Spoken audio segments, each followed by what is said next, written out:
ஆரம்பத்துல நம்ம ஹீரோயின்ஸ் எல்லாமே வரும்போது நல்லா தாங்க வருவாங்க. நான் மொத்த காட்சியில நடிக்க மாட்டேன், கிளாமரான உடையெல்லாம் போட மாட்டேன் அப்படி இப்படின்ட்டு பல கண்டிஷன்ஸ் போட்டுட்டே வந்துட்டு இருப்பாங்க. அதுக்கப்புறமா 2-3 பட வாய்ப்புகள் குறைஞ்சதுக்கு அப்புறமா என்ன தெரியுமா சொல்லுவாங்க, ஓகே கதைக்கு தேவைன்னா நான் ஒரு மொத்த காட்சியில் நடிக்க தயார் அப்படின்னு சொல்லுவாங்க. அதுக்கப்புறமா பட வாய்ப்புகள் மேலும் குறைய ஓகே கதைக்கு தேவைன்னா நான் கிளாமராகவும் நடிக்க தயார் அப்படின்னு சொல்லி அனௌன்ஸ் பண்ணுவாங்க.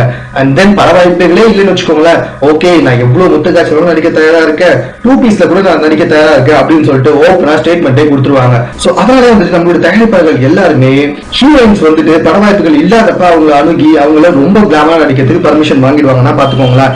ஆனா கீர்த்தி சுரேஷ் கிட்ட இந்த விஷயம் நடக்காது அப்படின்னு சொல்லிட்டு எல்லாருமே கீர்த்தி சுரேஷ் பெருமையா பேசி வந்திருந்தாங்க. ஆமாங்க, கீர்த்தி சுரேஷ் வந்தப்ப என்ன சொன்னாங்கன்னா, தன்னோட வயசுல மூத்த நடிகர்கள் கூட என்னைக்குமே நான் ஜோடி சேர்ந்து நடிக்கவே மாட்டேன், எவ்வளவு கோடி கொடுத்தாலும் நான் அப்படி பண்ணவே மாட்டேன் அப்படின்னு சொல்லியிருந்தாங்க. அவ்வளவு எதுக்குங்க, ரஜினி கமல் சார் கூட நான் கண்டிப்பா நடிக்கவே மாட்டேன் அப்படின்னு சொல்லிட்டு பயங்கரமா வந்துட்டு அதை பத்தி பேசியிருந்தாங்க நம்மளுடைய கீர்த்தி சுரேஷ். ஆனா இப்ப வந்துட்டு திரையுலகமே வந்துட்டு அவங்கள பத்தி முகம் சுளிக்கிற மாதிரி நடந்து வந்துட்டு இருக்காங்களா கீர்த்தி சுரேஷ்.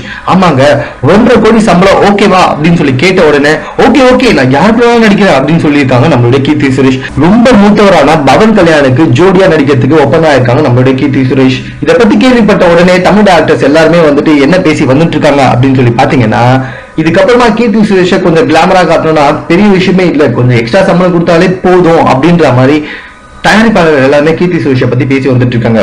ஆமாங்க, அப்படித்தானே இருக்கு, கொஞ்சம் காசு அதிகமா கொடுத்தா வயது அதிகமான நடிகர் கூட நடிக்கிறதுக்கு ஒப்பந்தம் ஆயிருக்காங்க, இன்னும் கொஞ்சம் காசு அதிகமா கொடுத்தா எவ்வளவு கிராமரா வேணாலும் நடிப்பாங்கல்ல அப்படின்னு சொல்லிட்டு கோடம்பாக்கத்துல இருக்க எல்லாமே இப்ப கீர்த்தி சுரேஷை தான் வந்துட்டு ஒரு மாதிரி பேசி வந்துட்டு இருக்காங்கன்னா பாத்துக்கோங்களேன். மேலும் இது போன்ற சினிமா தொடர்பான செய்திகளை உடனுக்குடன் தெரிந்து கொள்வதற்கு எங்களுடைய சேனலை சப்ஸ்கிரைப் பண்ணுங்க. இந்த வீடியோ பிடிச்சிருந்தா லைக் பண்ணுங்க, உங்களுடைய கமெண்ட்ஸ் எதுவாக இருந்தாலும் ஓகேங்க எங்களுக்கு போஸ்ட் பண்ணுங்க. தேங்க்யூ.